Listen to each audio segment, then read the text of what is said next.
দিন দিন বাড়ছে কৃত্রিম বুদ্ধিমত্তা বা এআইয়ের ব্যবহার। সবাই ছুটছে এআইয়ের দিকে। এতেই দ্রুতগতিতে ব্যবসা বাড়ছে চিপ নির্মাতা প্রতিষ্ঠান এনভিডিয়ার। তাদের প্রস্তুতকৃত চিপ প্রভাব বিস্তার করেছে এআইয়ের বাজার জুড়ে। সময়ের সাথে পাল্লা দিয়ে অ্যাপেলের মতো টেক জায়ান্ট প্রতিষ্ঠানকেও পেছনে ফেলে দ্বিতীয় সম্পদশালী প্রতিষ্ঠানে পরিণত হয়েছে এনভিডিয়া। পুঁজিবাজারের রমরমা অবস্থান এনভিডিয়ার।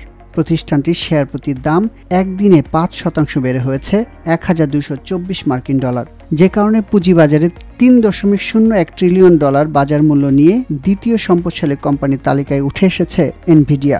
এদিকে চলতি বছরের এপ্রিল থেকে জুন সময়ে $২৬ বিলিয়ন মূল্যের বিক্রয় রেকর্ড জমা দিয়েছে প্রতিষ্ঠানটি, যেখানে তারা দেখিয়েছে তাদের এই বিক্রি ২০২৩ সালের একই সময়ের তুলনায় ৩ গুণ বেশি।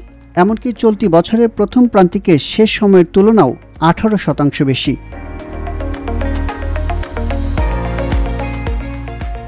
এদিকে আইফোনের চাহিদা কমে যাওয়া এবং চীনের বাজারে প্রবল প্রতিযোগিতার ফলে চলতি বছরের প্রথম দিকে মাইক্রোসফটের কাছে শীর্ষস্থান ছেড়ে দিতে হয়েছে অ্যাপেলকে। এবার দ্বিতীয় অবস্থানও হারাতে হলো তাদের। বর্তমানে অ্যাপেলের বাজার মূল্য $3 ট্রিলিয়ন, যেখানে পুঁজিবাজারের তালিকায় শীর্ষে থাকা মাইক্রোসফটের বাজার মূল্য $3.15 ট্রিলিয়ন। অ্যাপেলের সময় ভালো না গেলেও গত বছর থেকেই উত্থানের পথে রয়েছে এনভিডিয়া। প্রতিষ্ঠানটির এমন প্রবৃদ্ধি দেখে গত বছর বাজার বিশ্লেষকরা বলেছিলেন, যেভাবে দ্রুতগতিতে এআইয়ের চাহিদা বাড়ছে তাতে এনভিডিয়ার বড় উত্থান দেখা যেতে পারে। তবে ওপেন এআই নিয়ে চমকে দেওয়া মাইক্রোসফটের বাজার মূল্য এখনও সবার থেকে অনেক বেশি। ওপেন এআই যেহেতু এখনও বড় চমক হিসেবে বাজারে আধিপত্য বিস্তার করছে, তাই এখনও সম্পদশালী প্রতিষ্ঠানগুলোর তালিকায় মাইক্রোসফটকেই বড় খেলোয়াড় বলে মনে করছেন বিশ্লেষকরা। তবে এনভিডিয়ার শেয়ার বিক্রিও হচ্ছে ঝড়ের গতিতে।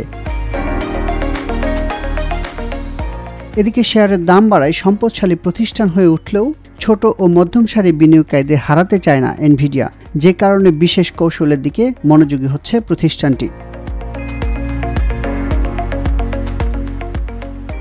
সময়ের সঙ্গে সবসময় এগিয়ে থাকার চেষ্টা করে এনভিডিয়া। তাই 1993 সালে যুক্তরাষ্ট্রের এই প্রতিষ্ঠানটি বাজারের বড় জায়গা দখল করে নিয়েছে। শুরুতে কম্পিউটার চিপ দিয়ে আধিপত্য বিস্তার করলেও পরবর্তীতে গ্রাফিক্স ও কম্পিউটার গেমিং দিয়ে আবারও সাড়া ফেলে এনভিডিয়া। তবে এআইয়ের জয়জয়কর শুরু হওয়ার আগ পর্যন্ত এনভিডিয়ার চিপই ছিল মেশিন লার্নিংয়ের ক্ষেত্রে বড় সাফল্য। যদিও এআই চিপের হাত দিয়েই এনভিডিয়ার মাথায় উঠল দ্বিতীয় সম্পদশালী প্রতিষ্ঠানের মুকুট।